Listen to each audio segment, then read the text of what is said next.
Et quand la tristesse arrive, je sais tu es là, toujours près de moi. Bon vendredi matin, bienvenue à votre émission de la Victoire de l'amour. C'est toujours avec une grande joie que je vous retrouve afin qu'on puisse ensemble méditer sur l'essentiel. Et comme on le fait à tous les vendredis, on rejoint quelqu'un que j'apprécie beaucoup, et vous aussi d'ailleurs, pour cette très grande profondeur. Il est psychologue, Pierre Faubert.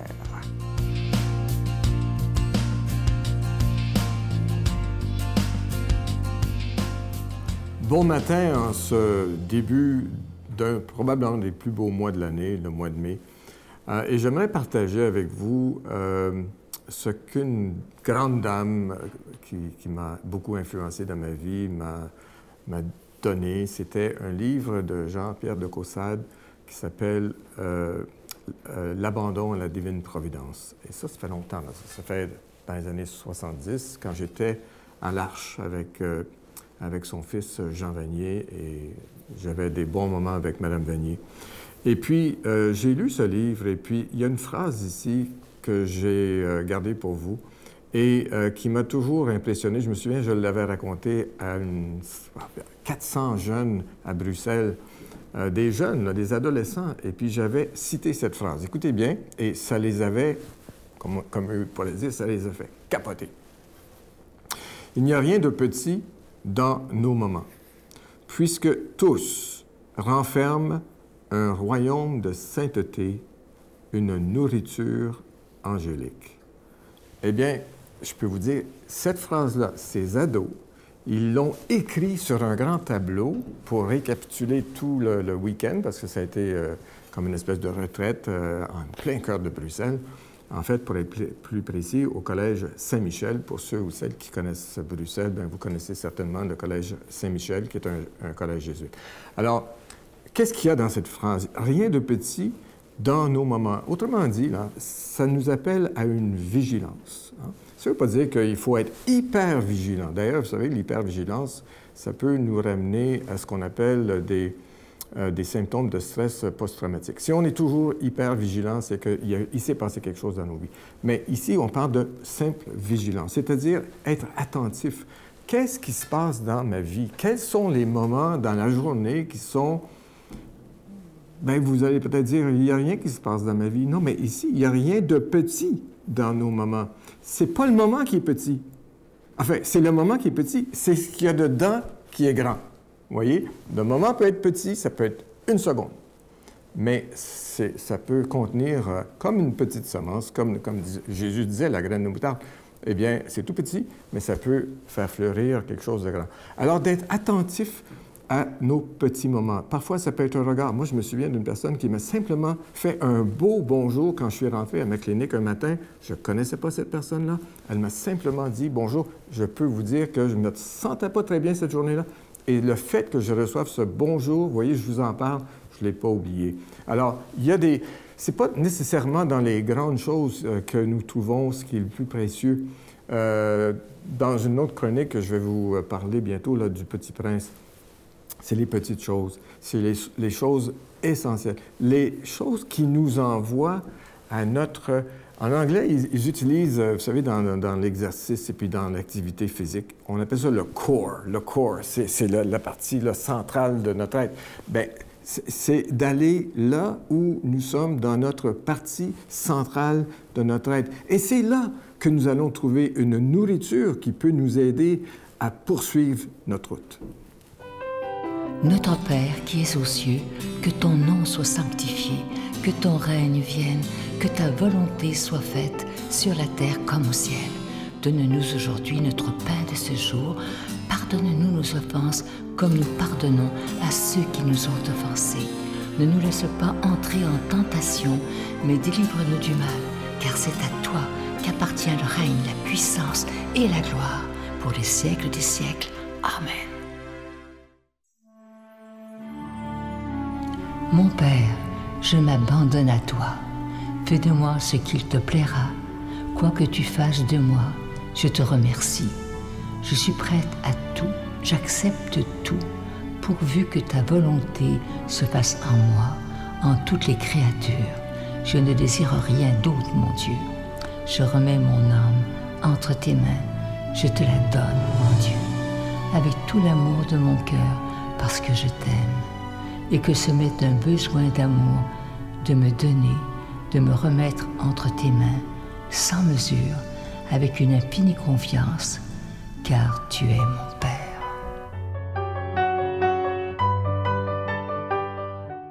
Je suis tellement content de vous parler de ce nouveau cadeau du mois, une belle exclusivité de la Victoire de l'amour. Il s'agit du bracelet protecteur. Il est en bois. Vous vous demandez sûrement pourquoi on l'a appelé le bracelet protecteur. C'est qu'il est entouré ou orné de belles médailles de Saint-Benoît qui sont argentées et... Pour comprendre que depuis toujours, dans l'Église catholique, Saint-Benoît est réputé pour protéger contre le mal et protéger aussi contre la maladie. Alors, évidemment, ce bracelet, il est déjà béni. Vous le recevrez très rapidement. On les a déjà au bureau. Alors, c'est un très, très beau cadeau à se faire et à faire aux autres également. Alors, je vous rappelle qu'il est déjà béni. Je vous donne l'adresse en vous remerciant de tout cœur de votre grande générosité.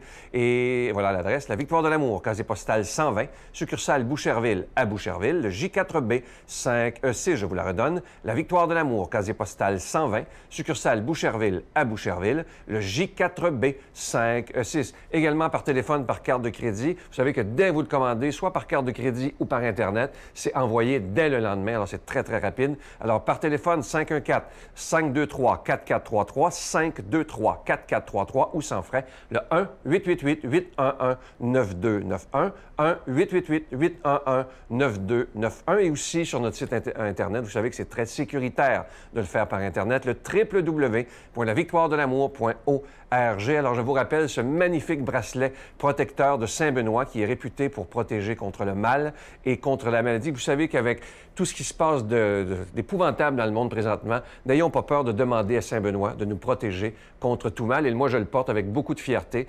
Et voilà, je vous remercie de tout mon cœur.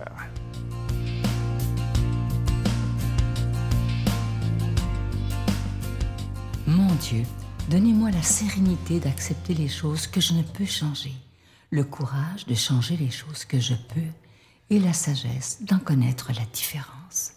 Amen. Aujourd'hui, la parole de Dieu est proclamée par notre ami, quelqu'un que j'apprécie beaucoup. J'aime l'appeler le prêtre au cœur de tendresse. J'aime tellement son calme et c'est quelqu'un que j'ai eu la chance de discuter quelques fois avec lui. C'est vraiment un homme d'une profondeur extraordinaire, le Père Jean.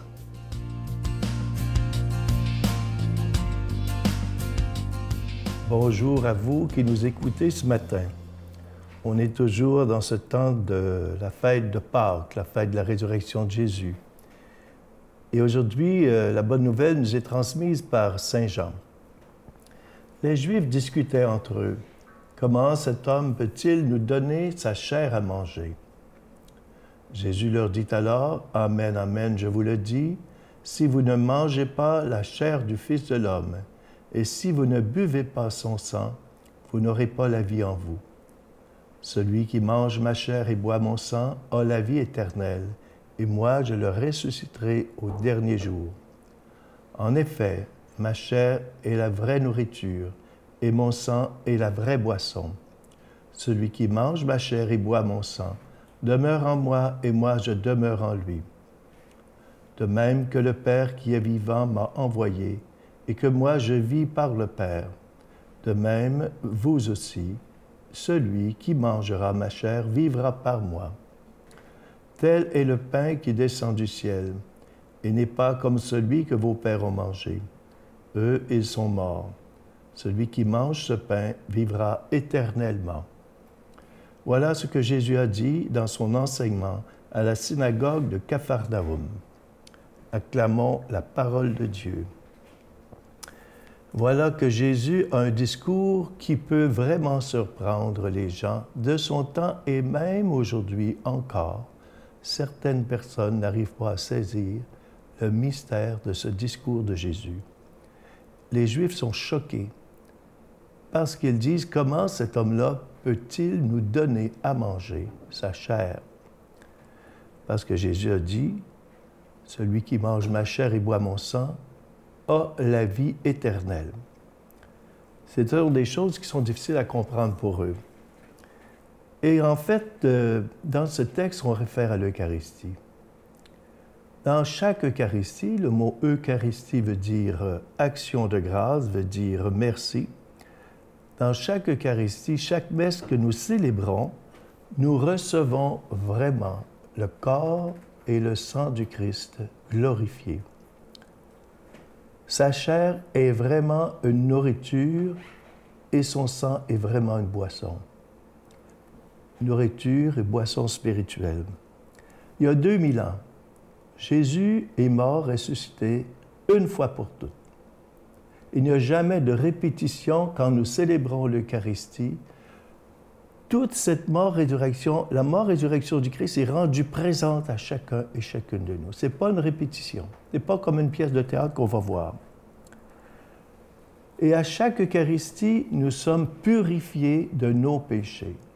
C'est par le sang du Christ que nous sommes purifiés de nos péchés. Chaque fois que nous communions au corps et au sang du Christ, on peut dire que c'est la vie éternelle, le ciel qui est déjà commencé en chacun et chacune de nous. Celui qui mange ma chair et boit mon sang a la vie éternelle. Jésus ne dit pas « il aura la vie éternelle ». Il a déjà la vie éternelle. Donc, le Christ est cette vie éternelle et quand on le reçoit en nous. Dans l'Eucharistie, une chose est assez extraordinaire. Dans l'Eucharistie, on va chercher la nourriture spirituelle, corps et sang du Christ, qui vient nous nourrir et nous aider à pouvoir grandir dans la foi, l'espérance et la charité. C'est ça qui est important. Le Christ vient nous nourrir. Mais on ne peut jamais séparer l'Eucharistie du service et de la charité. C'est-à-dire qu'à chaque fois que nous rencontrons quelqu'un, que nous touchons à un pauvre, que nous aidons un malade, que nous aidons un prisonnier ou une prisonnière, à chaque fois, nous servons le Christ et nous rencontrons le Christ. Et on pourrait dire que c'est l'Eucharistie en acte. Si on va à l'Eucharistie et qu'on n'est pas charitable, eh bien, on ne vit pas vraiment notre Eucharistie. C'est tout le sens du lavement des pieds. Le seul apôtre qui ne parle pas de l'institution de l'Eucharistie, c'est Saint Jean. Il parle du lavement des pieds. Il lave les pieds de ses amis, de ses disciples, en disant « Je vous ai lavé les pieds, maintenant vous devez vous laver les pieds les uns des autres. » Vous devez vivre l'Eucharistie en acte. Laver les pieds par l'eau de notre tendresse, de notre affection et de notre amour. Il ne faut pas non plus oublier que l'Eucharistie, c'est le sacrement des sacrements. C'est le sacrement des pécheurs et des pécheresses, parce que nous le sommes tous. Plus on est pécheur et pécheresse, plus il faut aller communier. Saint Augustin disait, « Tu pêches tous les jours, va communier tous les jours. » C'est là la grandeur du mystère des paroles de Jésus qui se livre à nous. Au nom du Père, du Fils et du Saint-Esprit. Amen. Je vous salue Marie, pleine de grâce. Le Seigneur est avec vous. Vous êtes bénie entre toutes les femmes, et Jésus, le fruit de vos entrailles, est béni. Sainte Marie, Mère de Dieu, priez pour nous pauvres pécheurs, maintenant et à l'heure de notre mort. Amen. Je vous rappelle de ne pas oublier de vous procurer ce magnifique cadeau du mois pour le mois de mai. Vous savez, c'est vous l'avez vu à l'écran, évidemment, vous allez le voir encore, ce beau bracelet, il est en bois. On l'appelle le bracelet protecteur parce que le bracelet est entouré de médailles de Saint-Benoît. Et vous savez que Saint-Benoît a la réputation de protéger contre le mal et la maladie. Alors, je vous rappelle que ce bracelet, il est déjà béni et c'est une belle façon de se protéger contre le mal. À demain. Bye. Et depuis que je suis dans les soins palliatifs, eh bien, pour l'instant, ça se stabilise. Mais toujours cette grande joie. Alors, au départ, j'étais même embêté parce que je me disais, mais quelle chance j'ai. Je vais aller bientôt rejoindre mon Dieu. Quelle chance! Là-haut, on peut brûler les feux rouges. Là-haut, on n'a pas de parc-mètre. Là-haut...